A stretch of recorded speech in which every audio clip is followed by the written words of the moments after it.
Hello friends, അസ്സലാമു അലൈക്കും. Welcome back to our channel. ഇന്ന് ഞങ്ങൾ വന്നിട്ടുള്ള ഒരു വീക്കെൻഡ് വ്ളോഗായിട്ടാണ്, ദക്കിറ ബീച്ച് വ്ളോഗായിട്ടാണ്. Let's get into the video. Dakkira beach ഞങ്ങളുടെ അടുത്തുള്ള ഒരു ബീച്ചാണ് കേട്ടോ. എൻ്റെ വീടിൻ്റെ അടുത്തായിട്ടുള്ള ഒരു ബീച്ചാണ്.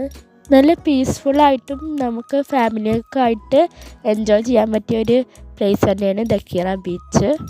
വീക്കെൻഡിൽ വന്നിട്ട് ഫിഷിങ് ചെയ്യാനും പിന്നെ ക്രാബിനൊക്കെ പിടിക്കാനും പറ്റിയ നല്ലൊരു ബീച്ചാണ് കേട്ടോ ഈ ദക്കിറ ബീച്ച്. പിന്നെ നമുക്ക് ബീച്ചിൽ സ്വിം ചെയ്യാനൊക്കെ പറ്റും. അവിടെ ഒരു ഹില്ല് പോലത്തെ സ്ഥലമുണ്ട്, അവിടെ നിന്നിട്ടാണ് കേട്ടോ ഈ വ്യൂ നിങ്ങൾക്ക് കാണാൻ പറ്റുന്നത്. നല്ലൊരു ബ്യൂട്ടിഫുൾ ആയിട്ടുള്ള വ്യൂ ആണ് ഇവിടെ കാണാൻ പറ്റുക. പിന്നെ ഇവിടുത്തെ സ്പെഷ്യാലിറ്റി പറയുന്നത് നമുക്ക് സൺസെറ്റ് നല്ല ക്ലിയർ ആയിട്ട് തന്നെ കാണാൻ സാധിക്കും.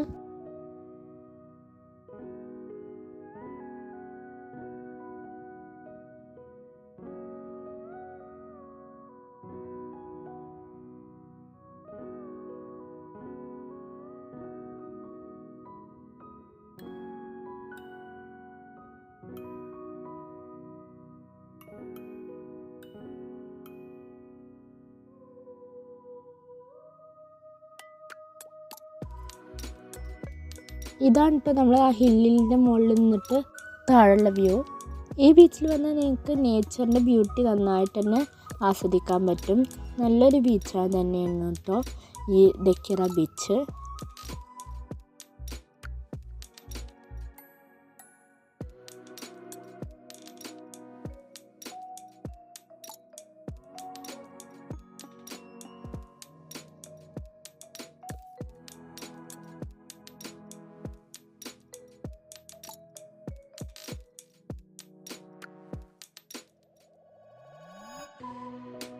ഫാമിലി ആയിട്ടും ഫ്രണ്ട്സായിട്ടും വീക്കെൻഡിൽ എൻജോയ് ചെയ്യാൻ പറ്റുന്ന നല്ലൊരു ബീച്ച് തന്നെയാണ് ദക്കിറ ബീച്ച്. ഞാനും എൻ്റെ ട്വിൻ സിസ്റ്ററും നന്നായിട്ട് തന്നെ എൻജോയ് ചെയ്തു കേട്ടോ ഈ ബീച്ചിൽ. എല്ലാവർക്കും നല്ല ഇഷ്ടപ്പെടുന്ന ഒരു ബീച്ച് തന്നെയാണ്. പിന്നെ ബീച്ചിൽ നിന്ന് കുറേ ഫോട്ടോസൊക്കെ എടുത്തിട്ടുണ്ട്. ഞാൻ കുറച്ച് ഫോട്ടോസ് അതിൽ ഇൻക്ലൂഡ് ചെയ്യുന്നുള്ളൂ.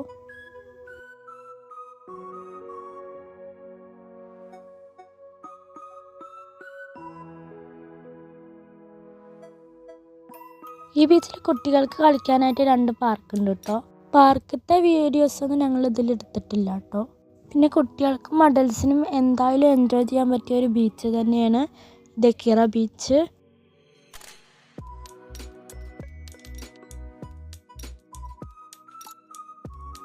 അവിടെയൊക്കെ കണ്ടതിന് ശേഷം ഞങ്ങൾ തിരിച്ച് വീട്ടിലേക്ക് പോവാണ് കേട്ടോ. ഞങ്ങളുടെ വീട്ടിലേക്ക് ഈ ബീച്ചിൽ നിന്ന് വാക്കിംഗ് ചെയ്യാനുള്ള ദൂരമേ ഉള്ളൂ കേട്ടോ.